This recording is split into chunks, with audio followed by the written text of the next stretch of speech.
Ramayapatnam port పరిశీలన కార్యక్రమంలో నెల్లూరు జిల్లా అధ్యక్షులు మాజీ మంత్రి కాకాని గోవర్ధన్ రెడ్డి, మాజీ శాసనసభ్యులు కందుకూరు నియోజకవర్గం ఇన్ఛార్జి బుర్రా మధుసూదన్ యాదవ్, కందుకూరు నియోజకవర్గం పరిశీలకుడు సత్యనారాయణ, నియోజకవర్గం నాయకులు కార్యకర్తలు పాల్గొన్నారు. ఈ సందర్భంగా పోలీసులు అడ్డుకున్నారు. అనంతరం మీడియాతో వైసీపీ జిల్లా అధ్యక్షుడు కాకాని గోవర్ధన్ రెడ్డి మాట్లాడారు. ఏముందండి, ఎన్నిసార్లు కోర్టులకు పోలేదు. మేము ఈ కోర్టు జగన్మోహన్ రెడ్డి గారు ముఖ్యమంత్రిగా ఉన్నప్పుడు, నేను మంత్రిగా ఉన్నప్పుడు ఫౌండేషన్ ఇచ్చినటువంటి కోర్టు చూద్దామా. ఆ రోజుకి ఈ రోజుకి పరిస్థితి ఏంటంటే, మీరు చూడడానికి లేదు, వాళ్ళు మాకు లెటర్లు ఇచ్చినారు కాబట్టి మేము లాండ్ ఆర్డర్ మెయింటైన్ చేస్తామంటే మీరు బ్రహ్మాండంగా లాండ్ ఆర్డర్ మెయింటైన్ చేయండి, మాకే ఇబ్బందిలే.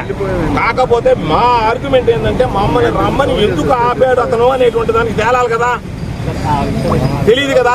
అందుకని మీరు పిలిపించి మేము అబద్ధాలు చెప్పామా పోనీ, అతను అబద్ధాలు చెప్పాడా తేల్చండి.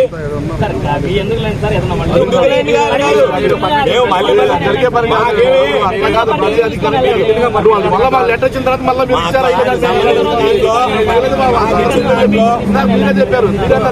మాట్లాడతావా, ఆయన మాట్లాడతారు, ఒక్కరు మాట్లాడండి, ఇద్దరు మాట్లాడతారు. జూలో జర ఒకడు, ఈ జూలో జర ఇద్దరు కనపడతా, ఒక్కరు మాట్లాడండి. అది వేరే విషయం.